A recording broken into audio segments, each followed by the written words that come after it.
Do you ever wonder how to choose the school type for your child? Today's guest discusses what sparked her knowing that Montessori was the right choice for her children. And it may surprise you.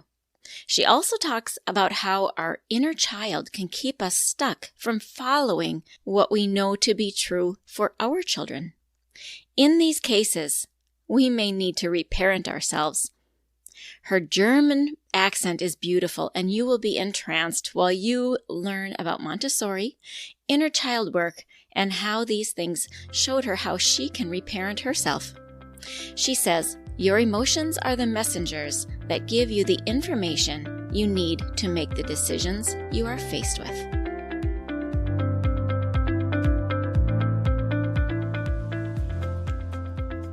Does your child have a speech-language delay and you really want them to talk? Do difficult behaviors derail home life and you know the frustration is a communication struggle?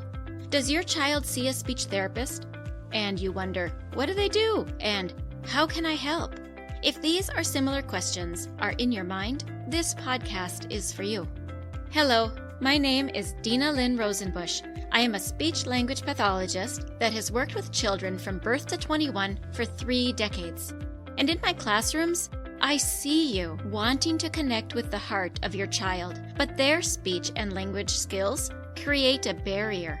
So if you have a kiddo that has difficult behaviors, needs to expand their language or learn to say speech sounds, and maybe even receives speech therapy, stay tuned, because in this podcast, you will learn how to use your daily life as a tool to communication practice and how to do that practice. You will become confident knowing you are making the difference you want to make. And you will hear success stories of parents who have navigated these struggles already. We'll do this all while focusing on building deep, meaningful connection and confidence in your kiddo. So grab a cup of coffee along with a notebook and pen. It's time to speak in the way your child's brain understands. And that is the language of play. Welcome back. It's nice to be here with you again today. Thank you so much for those of you that attended the webinar this past week. It was a joy to teach and serve you and to meet some of you. So if you missed it and would like to connect with me and join the conversation, you can email me at hello@thelanguageofplay.com. Let's get into this next episode with Katja Lany. Today I have Katja Lany here with me. She has a beautiful German accent. And listeners, you know how much I really enjoy accents just because this is the language of play. And we talk about all things language and language development and connection, communication.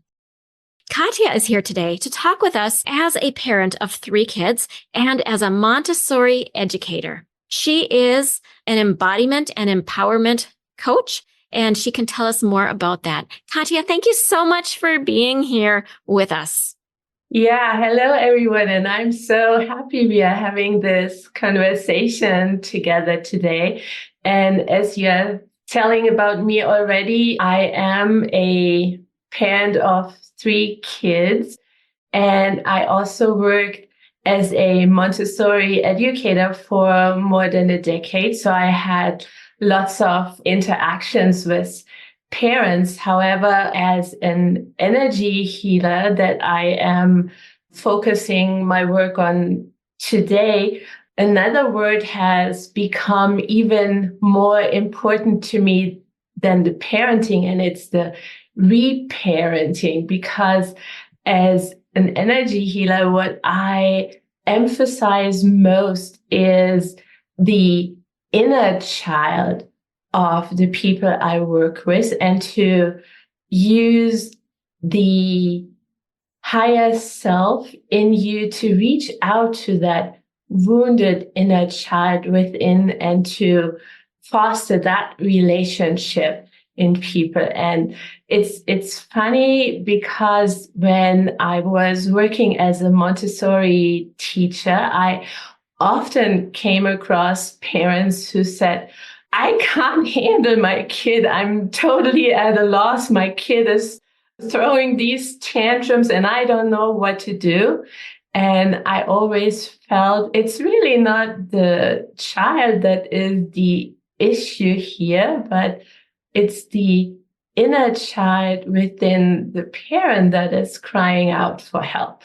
Those are 3 topics. I think we should talk about all those today, and I want to tease them apart because those are 3 very important topics. Let's start at the beginning, and let's talk about, how did you get into Montessori education, and did your 3 children attend with you?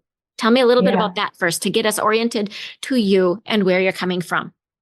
Yeah, my interest for Montessori developed when I was pregnant with my first child. So I was asking that question right away: what education do I want for my children? And I did some research, and it became clear very quickly, oh, that has to be Montessori. That resonates so much for me.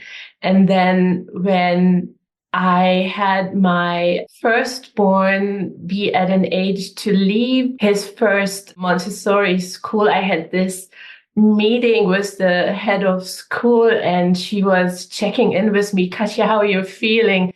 And I was saying, you know what, I'm actually heartbroken to have to leave this beautiful environment here. And she said, well, you don't have to, because I want you in my staff. And that's how I transitioned from being a Montessori parent to becoming a Montessori teacher. I love it. You entered the Montessori teaching because you loved it as a parent, and you must have been then volunteering as a parent? Okay. Yeah. How would you explain Montessori to be different from regular public education?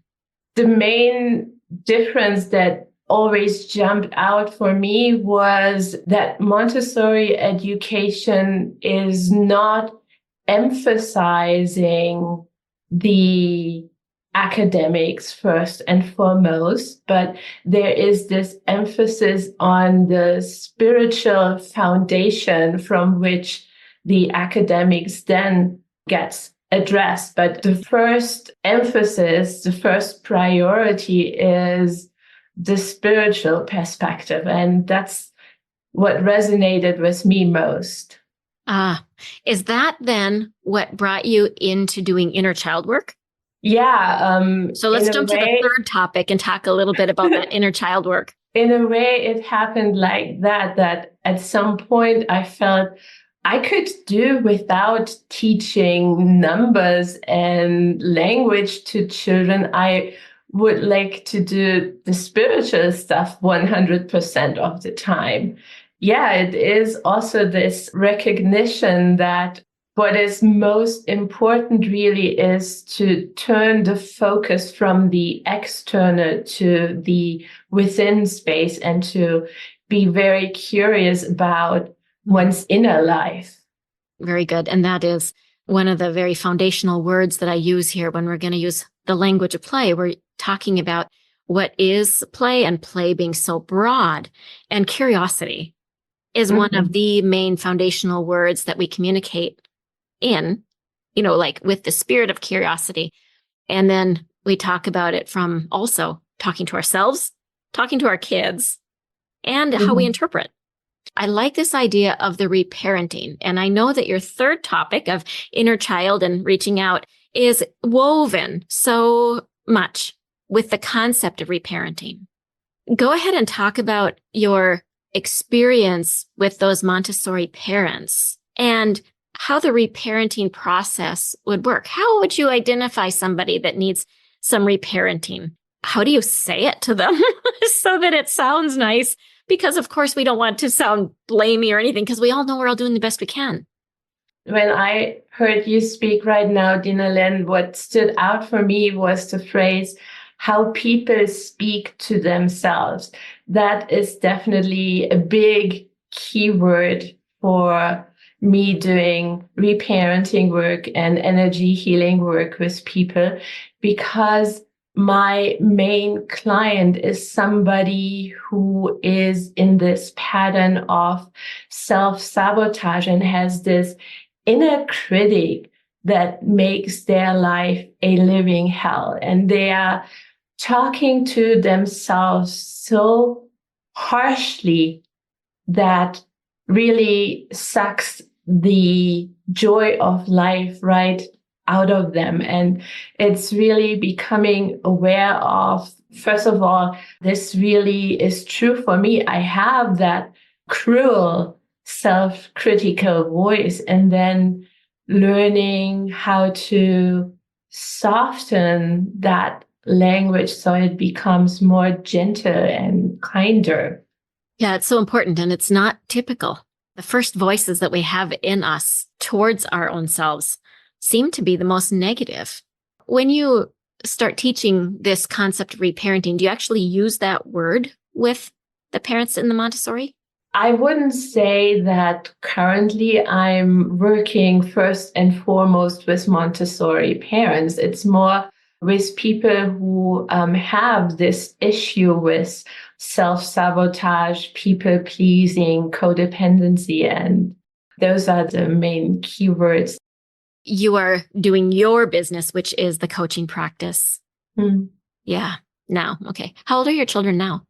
My own kids are 21, 19, and 17. Getting to the end of that main parenting time. Yeah, I have one still living with us at home and the two older ones off to college. Okay. That's a very different part of the parenting journey. Still very important. You're still very needed, but it is a really different part, isn't it? It is, yeah. Mm-hmm. If you were to tell parents that are listening today one strategy of this concept of reparenting, because frankly, we all need to reparent something because none of us had perfect parents and we're not perfect people. So all of us need to talk to that inner voice and change things around if we want to grow. What would be one thing that you would lead your parents down or the listeners down if you were to talk with them now? Yeah. If I were to give some tips to the audience that they could apply right away in their everyday life, I would first of all point out how important it is to use breath consciously, because in our everyday lives, it happens so that we are not really aware of our breathing. But when there is some part within you that is totally freaking out, then it's a great tool to breathe with attention, to calm down this freaked out part in just 10 breaths, right? Another thing that I would say is people that I work with often feel it's super hard for them to make decisions without immediately second guessing themselves. So for those people, I would say it's really helpful to make this shift from being in your mind exclusively to dropping down into your heart and womb wisdom, because in that space, the second guessing just isn't a challenge at all. And then oftentimes the people that I work with express to me that they are somehow trapped or stuck.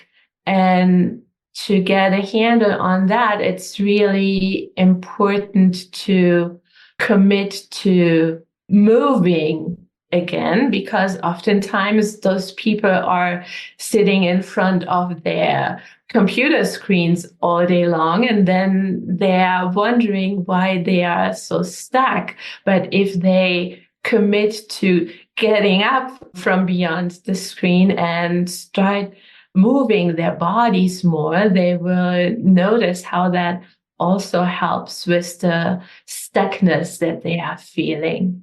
So like the stuckness in their body will loosen up the stuckness in their mind if they get up and move? That is definitely a benefit of getting the body to move again, that those stuck situations they find themselves in get resolved as well. What a simple way to change your life from your thinking patterns. That's fabulous. All right. Yeah. And another thing that I wanted to express while we are talking is how I resonated with this title, The Language of Play, so much when I heard it the first time. Because another thing that is true about that typical person that I'm working with is that they are taking themselves and life too serious. And it's really so helpful when they get out of that seriousness by committing to embracing more playfulness again. And for that, it's definitely helpful to be around little children because they are role modeling that for you 24/7. You're right. You're right. The kids do naturally and always stay in that mindset of discovery, of experiment, of exploration, of curiosity. And so they are always there. And and it's a good place for us to get back to. Yeah. Obviously, I think it too. I'm glad that you like this. This is really, really good information. So if parents wanted to get a hold of you, how would they do it? I am pretty active on Facebook, so that would definitely be a good way to contact me on Facebook Messenger or via email. It's very easy as well. All right. I'll have those links in the show notes for our listeners. And I want to recap a little bit. So you've got this Montessori background. And so do you ever talk about Montessori broadly? One of the things that comes up a lot with the parents that I work with is, what school do I go to? How do I pick an alternate education or a traditional education? What is it that I would do? How would you answer that parent, giving a nice explanation of Montessori when a parent doesn't really know why they would pick one over the other? Yeah. Maybe they're not looking for that spiritual piece that you were looking for, but rather they're just looking in general. I would combine my expertise as a Montessorian with my expertise as an energy healer and answer the question like this. Go to a school that has sparked your interest and look for how it makes you feel and really listen to what your intuition is telling you. Is that the right choice for me or not? And when a parent hears that and they think, I can't tell what my intuition is saying, what would you say to them? Your intuition speaks to you all the time. It's getting tricky only when we use our mind to override that first hunch that we are getting. It's so much more rewarding if we allow ourselves to listen to that first answer without talking ourselves out of it. Yeah, we do that, don't we? And I bet you do it far less than you ever did before because you're in this field. Yeah. Yeah, I've been learning a lot about that and how to stop that. Yeah, well, that's fantastic. Is there any other tips that you would like to leave with our parents before we end this call? I would say that it's really great if you get into a place where you can take anything that is happening as an opportunity to feel. I have become a huge advocate for feeling, for connecting with that felt sense within. And this is really where the magic lies. And use anything in your life as that opportunity to feel, because that's why we came to Earth, to feel what's going on in our bodies. All right. So, yeah, to feel what is going on in those hunches, those gut feelings, those senses The felt sense is what you're saying of the choice that you're to make. Yeah. And your emotions are messengers that when you understand and decode them, give you the information you need to make that choice that you're faced with. Beautifully said. Thank you. Your information are the messengers that help you decode finish that again. I was saying the emotions that come up for you. Those are your messengers that give you the information you need to make the decision you are faced with. Very good. Thank you. I'm so glad that you were here today on The Language of Play, Katja. Yeah. And thank you for pouring into the listeners. I know that they will benefit tremendously from your inspiration. Thank you. Hey parents, I hope you found this episode helpful. If so, would you please take 30 seconds and share it with a friend who also lives or works with children? I would really appreciate it if you would leave a quick review for the show on Apple Podcasts. I read every review, and it lights me up to know that this show is making a difference. Then come join my Facebook community, where you'll meet other parents who are dedicated to helping their children grow too. You'll find the link in the show notes. Thank you for joining me. Now it's time to go. Let's pop our kiddos in the strollers and go look around outdoors and see what we have to talk about.